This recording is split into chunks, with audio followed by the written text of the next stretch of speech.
How y'all doing? Try not to be too distracted by the weird background behind me. I know I'm in a children's classroom basically, but class is not in session, so I'll put it that way. This is going to be part one of a 3-part series that I'm making for Foolish Bailey, but the videos are about Foolish Baseball. I know. So this is part one, and part one will be the story of how I started Foolish Baseball. This is the origin story, people. That's what we're going to be talking about today. The second part, which will, come out soon, will be about how Foolish Baseball grew. How did I grow Foolish Baseball? There's going to hopefully be some good advice for anyone trying to grow any projects of their own in there. And then the third part will be about how Foolish Baseball operates. So that's going to be, what is it like to make a baseball bits? Or, how do you make money? Those are going to be the types of questions that I answer in part 3. But this is part 1, the origin story, how Foolish Baseball began. The first video I uploaded on Foolish Baseball was not baseball bits, it was Out of the Park Baseball 19. Now, Out of the Park Baseball 19 is a baseball GM management simulation. It is a video game on your computer. The screen looks a lot like spreadsheets. You can't physically interact with the game like you can with MLB The Show, but you're just kind of managing. You're being a GM, you're being a manager, or you can do both, or you can choose to play as one. And it's a great series, I wouldn't recommend it to everyone, but it's a great game for hardcore baseball nerds. One problem with it, though, in my opinion, is that because it's so in-depth, it's not very inviting to first-time players. I had bought previous editions of the game in the past, and it took me a while to figure out how it actually worked, and I wanted to give others the help that I felt like I didn't have. So my first videos on Foolish Baseball, starting in April 2018, were tutorials about how to play Out of the Park Baseball, specifically Out of the Park Baseball 19, which was the newest version of the game at the time. It comes out annually. And once I created a bunch of these tutorials, I would actually share them on the OOTP subreddit. So those were actually like my first viewers. The first subscribers were people from the OOTP subreddit who wanted to learn how to play the game, and they really embraced me positively. Even though the videos, in my opinion, weren't very good, weren't really planned out all that well, this was a type of video that didn't exist, and this is a theme that has followed me, through my YouTube career since, which is that if you're making something unique or you're the only person making a certain type of video, you really don't have any competition, and I think that's just a really sort of healthy way to do it. As I wrapped up that tutorial series for Out of the Park Baseball, I went into a playthrough series with the Chicago White Sox, so I played through like 5 seasons until I won a World Series. Sorry, spoiler alert. I did win the World Series, and I had a lot of fun with it, had some fans, I had some people checking in to watch. Were these videos good? Again, not really. I was making them with a $5 USB mic, and I wasn't very good at speaking into it. But they did get better as time went on. And, it's not like it was something that many other people were doing, so not much competition there.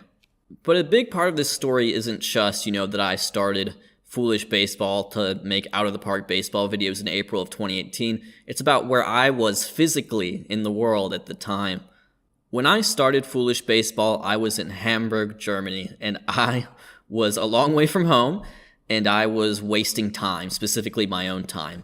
I had majored in German studies and history in college, but I did not get the opportunity to study abroad, so I pursued a program that sent me to Germany for a year after I graduated. I graduated in spring 2017, and I left for my year abroad in July 2017.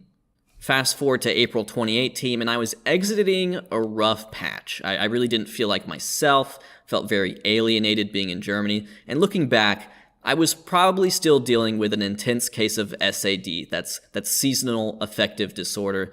Hamburg is very far north, there's not a lot of sunshine in the winter, and quite frankly, this Georgia boy did not handle it with grace. A big part of not handling it with grace was my responsibilities in the year-long program. I was neglecting a lot of them. I did the absolute bare minimum. I didn't really embrace, this once-in-a-lifetime opportunity like I should have. I was just trying to survive. I was like treading water, basically. I was volunteering with a couple local baseball clubs in Hamburg. Shoutouts to the Knights.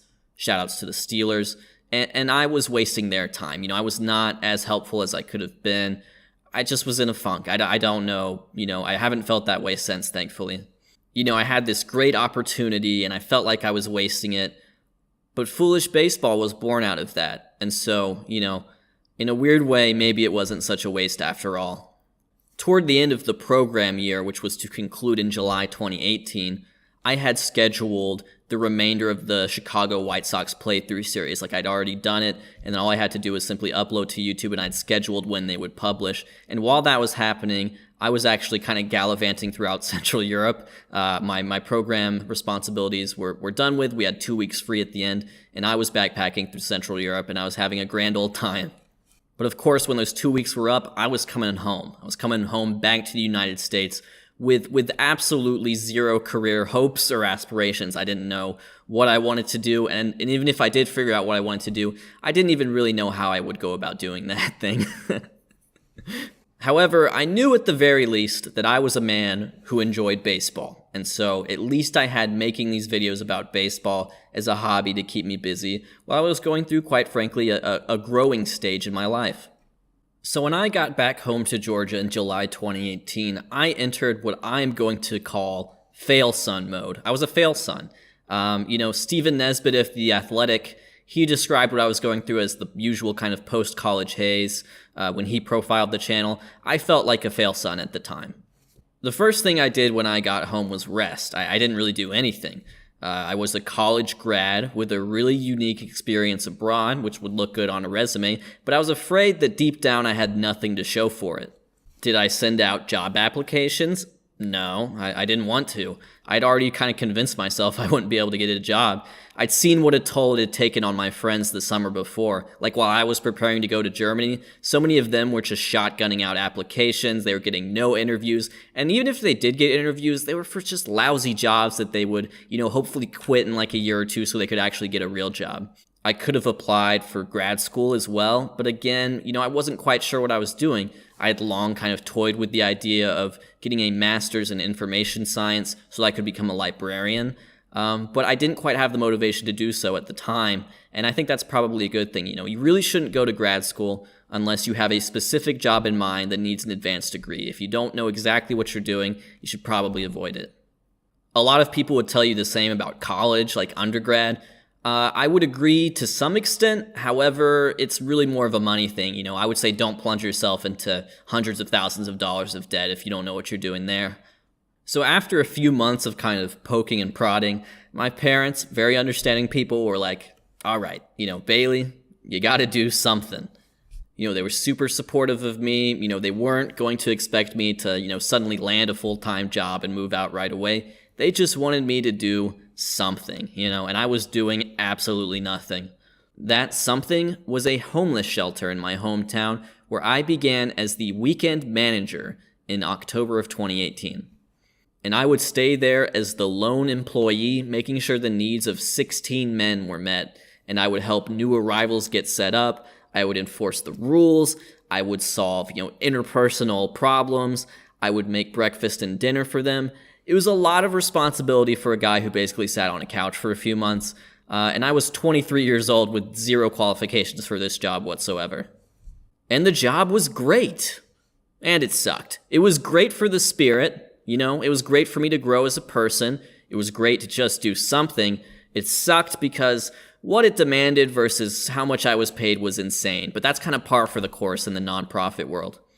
But I was still happy to work there, because I felt like my work had purpose. And I believe that we are put on this earth to serve others and to improve the lives of others. That to me is my meaning of life. And I really didn't just work there. Like, I lived there from Saturday afternoon to Monday afternoon. And we had multiple guys working late shifts that needed to be let in and out of the building. So, I didn't really sleep much. Like, I'd get up at midnight to let a guy in who was just getting off work. I'd wake up at 2 a.m. to let another guy in. I'd wake up at 4 a.m. to let a guy out. And then I'd wake up at 5:30 a.m. to start breakfast. And I did that every weekend. Like never took a weekend off because, I was the weekend manager.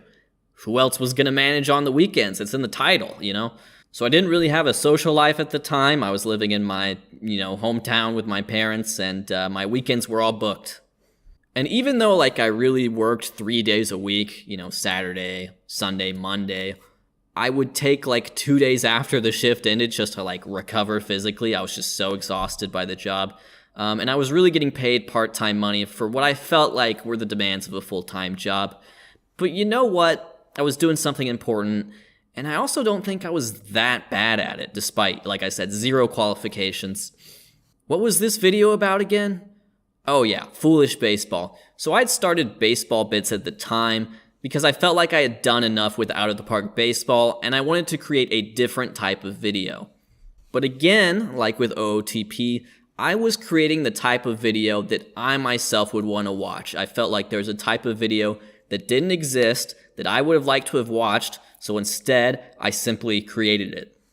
And thankfully, I had 800 subscribers at the time who were already like hardcore baseball nerds if they were watching out of the park baseball videos. So that transition to baseball bits actually wasn't too tricky because I did have some people who would be interested in both. Actually, I think a good chunk of people were interested in both. So I really did have some of those like OG foolish baseball fans who were with me since out of the park baseball. Shout outs to them. Following along with me as I made a baseball bits about the worst call ever. And then I made a second baseball bits about the 2018 World Series, which has since been deleted. It's not really up to my standards, but you can view it on the Patreon if you want. And then I made the arm punt video, and all these videos got about a few hundred views.